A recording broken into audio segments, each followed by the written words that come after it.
శివాయ. మేడం ప్రసాదం లేదు. అయ్యో అలాంటివేంటి?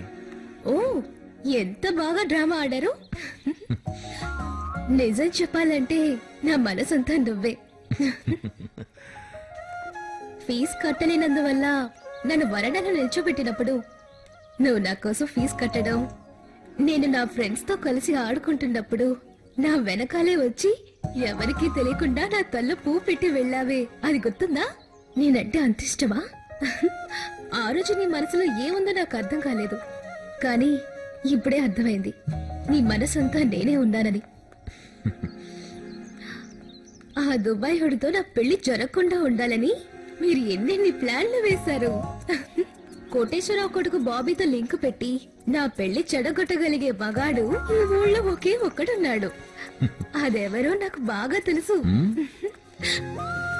మనసులో మాట బయటికి చెప్పే గట్స్ లేక ఇలాంటి అల్లరి చిల్లరి పనులు చేయడం ఏమీ బాగాలేదు. మగాళ్ళంటే కాస్త రొమాంటిక్ గా ఉండాలి, అది ఎక్స్పోజ్ చేయడం తెలియాలి. అది వదిలేసి ఇలా మజిల్స్ చూపించడంలో ఏ ప్రయోజనం లేదు. ఓహో అలాగా. ఓ పంచే, నా బండెక్కు, నా రొమాంటిక్ పవర్ ఏంటో అప్పుడు చెప్పు. ఇదే నేను ఎక్స్పెక్ట్ చేశాను. సూపర్. పట్టుకో. ఇదేం పట్టుకోవడం, గట్టిగా పట్టుకో. ఓ అలాగా.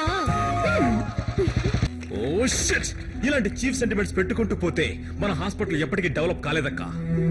తరువాత నువ్వు చెప్తున్నటువంటి విద్వాన్ అయినా సరే, కిద్వాన్ అయినా సరే, నా దృష్టిలో అతను మాత్రం నాకు కస్టమరే. ఇన్ దిస్ హాస్పిటల్ నేను చెప్పేది మాత్రమే